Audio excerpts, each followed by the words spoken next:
공공조달관리사.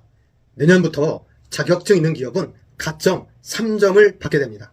이번이 기회라고 생각은 드는데 첫 시험이라 참고자료가 너무 없어서 정말 답답합니다.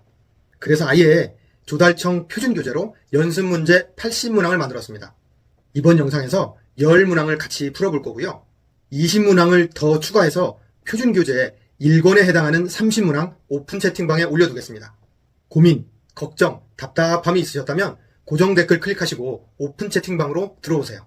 연습 문제 시작합니다. 공부 방법 먼저 알려드리면요. 첫째, 문제에서 핵심 단어를 파악하고, 둘째, 문제가 표준교재 목차 중에 어느 부분에서 나온 건지 자료에서 확인하면서 출제 의도를 파악하고, 셋째, 기본대 예외 구조로 정리하면서 풀어보시면 됩니다. 국가계약법과 다른 법률과의 관계에 대한 설명으로 옳은 것은? 국가계약법. 엄청 낯설죠? 정답 먼저 얘기하면 3번입니다. 조금 생각해봐야 답이 보이는데요. 핵심은 공공조달을 위한 국가계약법은 특별법이다. 딱 이렇게 기억해두세요. 국가를 당사자로 하는 계약에 관한 법률, 줄여서 국가계약법. 양 당사자의 거래이기 때문에 기본은 민법이 적용되는데요. 국가계약이라는 특별한 사정이 있으므로 이 법이 우선하도록 규정하고 있다. 이렇게 기억해 두시면 좋겠습니다. 다음 문제로 이어집니다. 공공조달의 정의에 대한 설명으로 옳은 것은? 이 문제의 키워드는 공공조달의 정의, 출제 의도는 공공조달의 정의 및 목적에 대해 확인하는 문제인데요. 공공조달은 국가나 지방자치단체, 공공기관에서 공적 수요를 충족하기 위해 공공재원으로 물품, 용역, 공사를 매입하는 행위이다. 이렇게 정리됩니다. 세금이라는 공공재원을 사용하기 때문에 투명성, 공정성, 경쟁성, 효율성, 경제성 같은 원칙이 요구됩니다. 공공조달의 기본 원칙으로 가장 거리가 먼 것은? 이 문제의 키워드는 공공조달의 기본 원칙, 출제 의도는 공공조달의 기본 원칙에 대해 확인하는 문제인데요. 공공조달 기본 원칙은 세금이라는 공공재원을 사용하기 때문에 투명성, 공정성, 경쟁성, 효율성, 경제성 등이 필수입니다. 다음 중 경쟁적 공공조달 방법으로 분류되는 것은? 이 문제의 키워드는 공공조달 방법 중 경쟁적인 것을 찾는 것입니다. 출제 의도는 공공조달의 방법 중에 경쟁적 방법과 비경쟁적 방법을 구분할 수 있나 하는 문제인데요. 공공조달 방법의 기본은 일반 경쟁 입찰입니다. 불특정 다수의 참여자에게 공개적으로 참여 기회를 부여하는 가장 대표적인 경쟁적 조달 방법입니다. 조달 시스템의 도입 효과로 가장 거리가 먼 것은? 이 문제에서 키워드는 전자조달 시스템, 출제 의도는 전자조달 시스템의 도입 효과에 대해 확인하는 문제인데요. 전자조달 시스템은 조달 업무의 전산화를 통해 투명성과 비용 절감 효과가 큰데요. 대금 지급은 국가 회계 절차를 우선적으로 따르게 되므로 시스템 도입만으로 지연이 해소된다는 말은 좀 거리가 있습니다. 나라장터 종합쇼핑몰에 대한 설명으로 옳은 것은?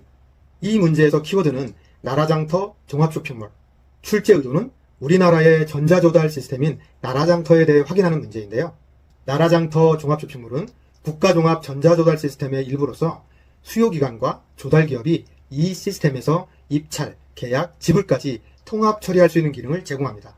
녹색 공공조달의 핵심 고려 요소는 무엇인가요?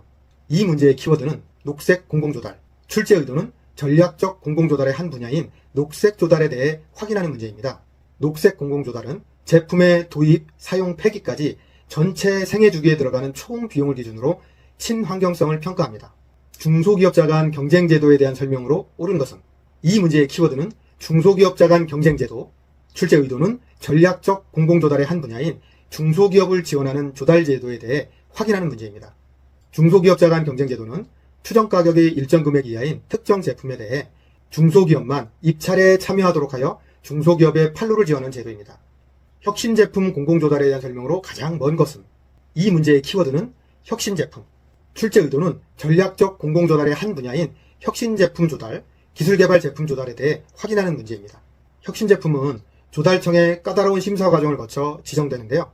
우선구매, 우수조달 물품 지정과 연계하여 중소기업의 공공시장 진입 촉진을 위해 운용되고 있습니다. 민법상 계약의 효력을 장래에 대하여 소멸시키는 행위는 무엇인가? 이 문제의 키워드는 민법상의 계약의 효력, 출제 의도는 공공조달 법률의 이해 부분에서 계약의 효력이 장래에 미치는지 과거로 소급되어 미치는지 확인하는 문제인데요.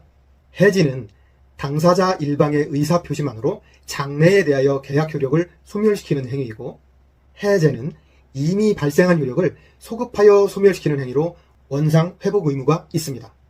예전에는 자격증 없어도 영업이 가능했던 부동산 사무소가 이제는 공인중개사 자격증 없이는 개업을 할 수가 없게 된 것처럼, 당분간은 자격증 없이도 정부 조달에 참여가 가능하겠지만 내년부터는 공공조달관리사 자격증 없이는 나라 장터에서 돈 벌어가기가 어려워질 것으로 예상됩니다.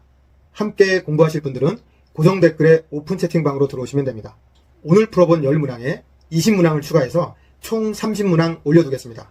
구독, 좋아요, 알림 설정까지 부탁드립니다. 다음 영상에서 더 유익한 내용으로 찾아뵙겠습니다. 감사합니다.